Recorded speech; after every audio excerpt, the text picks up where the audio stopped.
Well, it's huge. You know, a lot of these guys that you saw last week, a lot of them, hopefully that you'll see this week, will be, you know, guys you're probably going to check your roster on. But eventually they're going to be really good players. They're going to be really good players. I mean, to see guys out there like Isaiah Battle, you know, and Joe Gore, Shaq, I mean, these guys playing for the first time in their careers, and I think about where they're going to be. You know, that's what you know, a lot of people just look at where they are right now. I think more about where they're going to be. I know what they have to do. I know the process that we got to take them through. We can't just give them a pill and they got it. They just, unfortunately, in football, it's just, you got to put the time in. It's just hard work, and it's a process, and experience is an incredible thing. You know, look at where Brandon Thomas is right now compared to when he got here. So it's great. And the thing about it, one of the things I challenged the team with Monday was, listen, you know, you guys got to be ready to play. You know, I know some of you are a backup, or maybe you're the backup or backup, but you have to prepare. You have to have the self-discipline to prepare yourself for your opportunity to play. And when you get a chance to play, we don't all of a sudden lower the standards. When we put Cole Stout in the game, we don't say, okay, well now we can't do this, we can't do that. No, we just play, and the expectation is the same.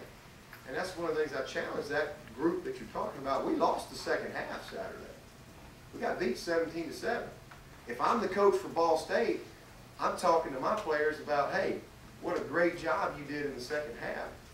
All right? Hey, you took it to them suckers. All right, that's what I'd be telling my team at Ball State. That's something positive for those guys to leave here. Hey, you won the second half 17-7. We don't make some of the mistakes we made. Hey, maybe it'd have been a little more competitive game. All right, turnovers, you know, that type of stuff. All right, so that's the challenge for me to our guys. That group, listen, when you get your chance to play, them guys that go out there and put them points on the board, they don't want to see you. They don't want to see you go out there and play down to an opponent or not play or not be ready to play. You know, so that's why, you know, they're in the same meetings, they're at practice, they get reps, and they need to be ready to go. And sometimes I think that's just the nature of being a backup.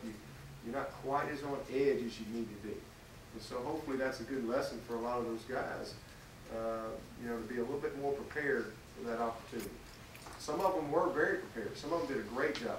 A guy like Ryan Norton, who's our lineman of the week, played lights out, played great. I mean, just great. And it's good to see a guy that's been working for an opportunity and he gets it and he performs at a high level. And we got some other guys we're disappointed in. You know, they've been some of them guys that want opportunities and all of a sudden they get it and, you know, it's a little bigger stage than what they thought.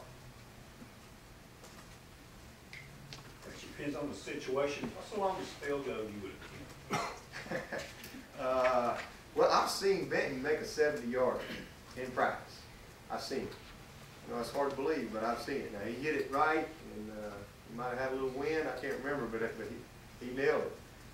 But it just depends. It totally depends on the situation. But you know, I know he could make a 65-yarder.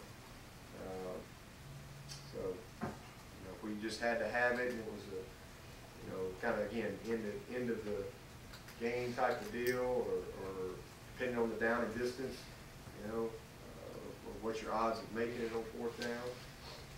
You know, those are all factors in making that decision. He'd have a shot from 65 legitimately. Dabo, did you get wind of Spurrier's post-game comment? They said they ran 50 plays in the first half, and he said something like that. Clemson coaches would be pretty happy about that. I did not hear that, but Chad Morse told me. So evidently somebody told Chad, maybe one of you guys, I don't know, mentioned it to Chad. You know, I don't really have anything to comment on. That's great. It means they're doing a great job on offense, get that many plays, and defense for that matter.